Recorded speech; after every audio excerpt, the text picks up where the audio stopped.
Examine the significance of inscriptions in Sanskrit to reconstruct the history of India from 12th to 15th century. Introduction. Between the 12th and 15th centuries, Sanskrit inscriptions were an essential source for reconstructing India's political, social, religious, and cultural history. Despite the growing influence of regional languages and Persian during this period, Sanskrit retained its prestige as the language of royal decrees, religious endowments, and scholarly communication. 1. Political significance. Genealogies and dynastic records. Sanskrit inscriptions, often engraved on temple walls or stone pillars, recorded detailed royal genealogies. They provide chronological sequences of rulers from dynasties like the Cholas, Hoysalas, and Vijayanagar kings. Military achievements. Victory inscriptions narrated conquests, alliances, and territorial expansions. Administration. Inscriptions recorded grants of land, villages, or tax exemptions, helping historians understand revenue systems and governance structures. 2. Religious and cultural insights. Temple endowments. Many Sanskrit inscriptions detail donations to temples, monasteries, and educational institutions, showing the role of religion in state policy. Art and architecture. Inscriptions commemorate the construction or renovation of temples, offering information about architectural styles and patterns. Philosophy and literature. Verses in ornate Sanskrit often reflected contemporary religious ideologies, such as Shaivism, Vaishnavism, and Jainism. 3. Socio-economic information. Economic transactions. Records of land surveys, weights, and measures illuminate trade and agrarian systems. Social hierarchies. Caste references, occupational details, and privileges given to specific communities emerge from these inscriptions. 4. Linguistic continuity. The continued use of Sanskrit shows its pan-Indian appeal and connection with ancient traditions, even when regional scripts were used for practical records. Conclusion. Sanskrit inscriptions from the 12th to 15th centuries serve as invaluable historical documents.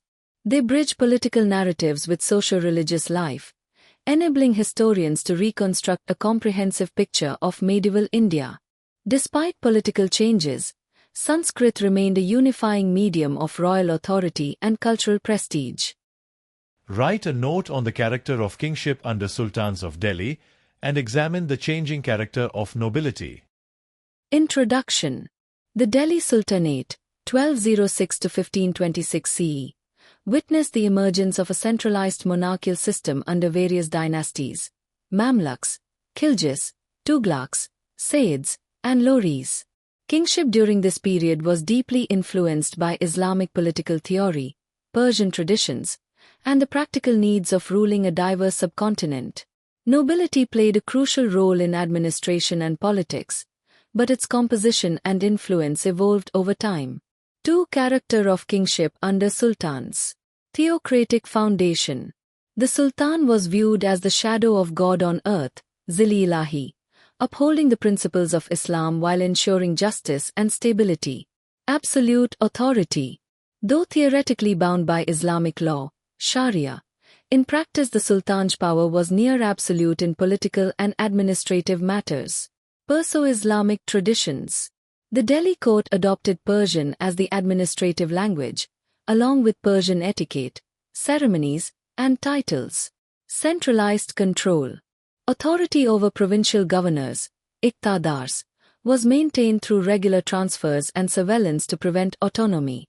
Military strength. The king's authority rested heavily on a strong cavalry, slave contingents, and centralized military administration. No fixed law of succession.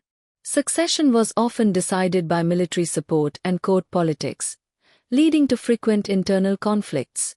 3. Changing character of nobility. Early phase. Mamluk period. Nobility was predominantly of Turkic origin, consisting of military slaves, bandag naikas, who were loyal to the sultan. Expansion under Khiljis.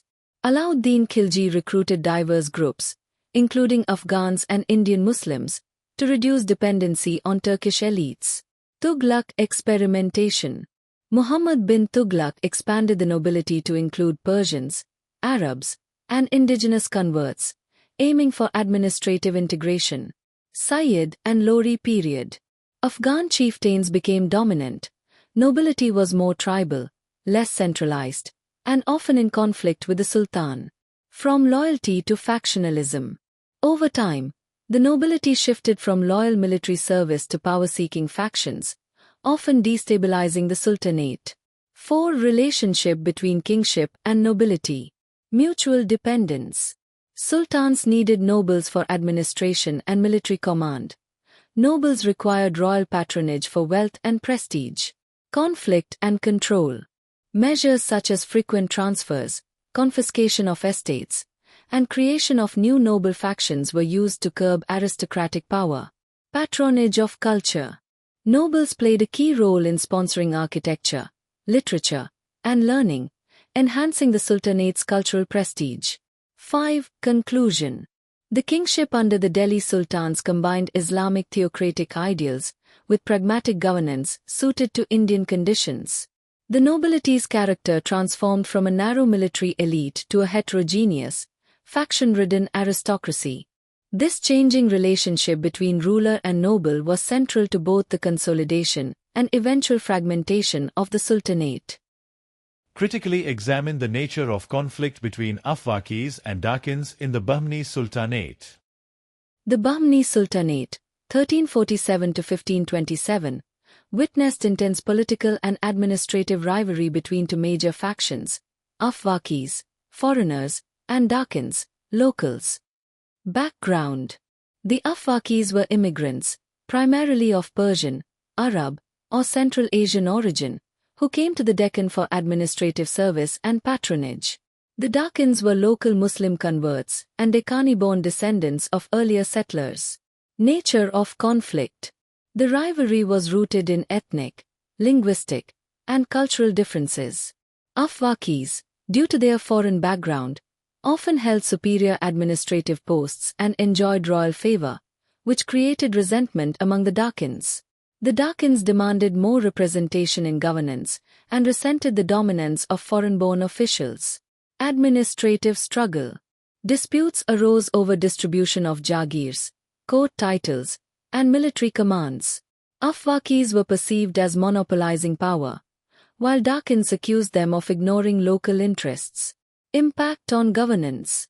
This division weakened administrative unity, created factionalism in the court, and sometimes led to violent confrontations. It also destabilized the central authority, giving provincial governors more autonomy. Historical significance.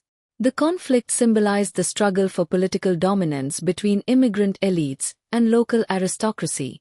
Over time, this rivalry eroded the cohesion of the Bahamani state, contributing to its eventual fragmentation into smaller successor states like Bijapur, Golconda, and Ahmednagar. Examine the objectives of Alaud din Khalji's market regulation policies. Did it serve the intended purpose? Comment. Alaud din Khalji's market regulation policies, objectives and effectiveness. Objectives. Control prices. Alaud din Khalji aimed to fix prices of essential commodities such as food grains, cloth, sugar, ghee, and oil to prevent price inflation. Ensure regular supply. He established government granaries and strict rules to maintain constant availability of goods in Delhi. Curb hoarding and black marketing. Hoarders and profiteers were severely punished to ensure fair trade practices. Support the army. Since the army received fixed salaries, low prices ensured soldiers could maintain themselves without additional burden on the treasury. Strengthen administration. Stable markets were intended to prevent unrest among common people and soldiers alike. Measures implemented. Appointment of Shahana-i Mandi, market superintendent, to enforce regulations. Fixed wages for workers and artisans. Strict checks on merchants, middlemen, and shopkeepers. Establishment of separate markets for different goods. Effectiveness. The policy initially succeeded in keeping prices low, ensuring a steady supply, and reducing economic strain on the army. Merchants were compelled to sell at fixed rates, and hoarding was effectively curbed. Limitations. The system was highly dependent on Khalji's personal authority.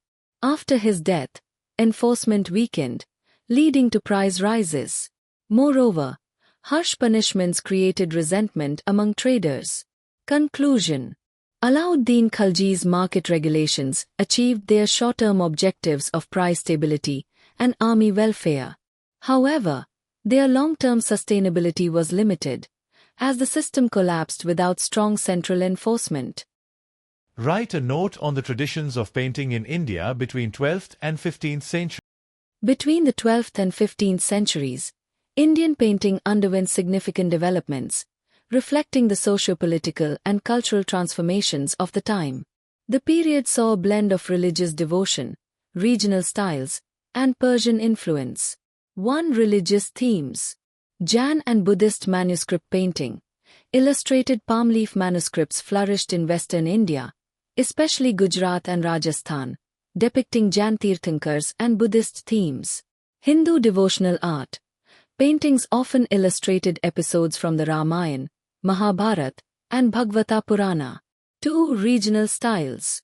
Western Indian style. Known for bold colors, angular figures, and emphasis on narrative clarity. Eastern Indian Pala style. Continued until the early 13th century in Bengal and Bihar, with refined line work and graceful figures. 3. Influence of Persian traditions. With the arrival of the Delhi Sultanate, Persian miniature painting techniques entered India. This influenced the early development of Indo-Islamic art, especially in courtly illustrations and architectural decoration. 4. Court patronage. The sultans and regional rulers patronized art for both religious and decorative purposes, fostering hybrid styles that combined indigenous and Islamic elements. Significance. This era acted as a bridge between ancient Indian mural traditions and the later Mughal miniature school, preserving indigenous motifs while integrating foreign styles, shaping India's medieval art heritage. Amir Khusrau. Amir Khusrau, 1253–1325, was a versatile genius of the Delhi Sultanate period, excelling as a poet, musician, and scholar. He wrote in Persian and Hindi, contributing immensely to Indo-Persian literature. Khusrau is credited with pioneering new poetic forms like the ghazal and masnavi, and composing riddles and folk songs. As a court poet to several rulers, including Alauddin Khalji, he recorded contemporary political and social events. He is also associated with innovations in Indian classical music, such as introducing new ragas and instruments like the sitar. His works reflect a synthesis of Persian and Indian cultural traditions, earning him the title, Tuti-i-Hind, Parrot of India. The Nayankara System. The Nayankara system emerged in the Vijayanagar Empire as a form of military and administrative organization. Under this system, land grants, amaram, were given to military chiefs, called Nayaks, in return for maintaining a fixed number of troops for the king. The Nayaks collected revenue from these lands to support their armies and local administration. This decentralized system allowed the Vijayanagar rulers to maintain a large military force without direct expenditure from the royal treasury. However, it also gave considerable autonomy to the Nayaks, which sometimes led to rebellions. The Nayankara system played a significant role in sustaining the empire's military strength. Token currency of Muhammad Tughluq. Muhammad bin Tughluq, 1325–1351, introduced token currency as an economic experiment to address treasury shortages. He issued copper and brass coins with a face value equivalent to silver coins, expecting public acceptance through royal decree. However, the absence of strict regulation and rampant counterfeiting led to a collapse of trust in the system. People began minting fake coins, and trade suffered greatly. Eventually, the Sultan had to withdraw the token currency and redeem it for precious metals, causing heavy financial losses to the state. This episode is often cited as an example of Tughluq's visionary yet impractical policies. Military technology. Between the 13th and 15th centuries, India saw significant advancements in military technology due to contacts with Central Asia and the Middle East. The use of composite bows, heavy cavalry, and armored war elephants was widespread. Fortifications became stronger, incorporating high stone walls and bastions. With the arrival of gunpowder in the 14th century, primitive firearms and cannons began to appear, particularly in the Bahmani and Vijayanagar armies. Metal armor, chain mail, and siege equipment such as trebuchets and battering rams were also employed. These innovations enhanced warfare efficiency, but also increased the scale and destructiveness of battles. Bhakti movement in South India. The Bhakti movement in South India, which began between the 7th and 9th centuries and continued into the later medieval period, emphasized personal devotion to God over ritualistic practices. Saints like Ramanuj, Basavan, and later poets of the Vijayanagar period spread the ideals of equality, love, and surrender to God. The movement challenged caste hierarchies and promoted vernacular languages, making religious ideas accessible to the masses. In Tamil Nadu, the Nayanmars, Shaivites, and Alvars, Vaishnavites, composed devotional hymns. By the 12th-15th centuries, Bhakti ideals influenced literature, temple architecture, and music, shaping the spiritual and cultural life of South India.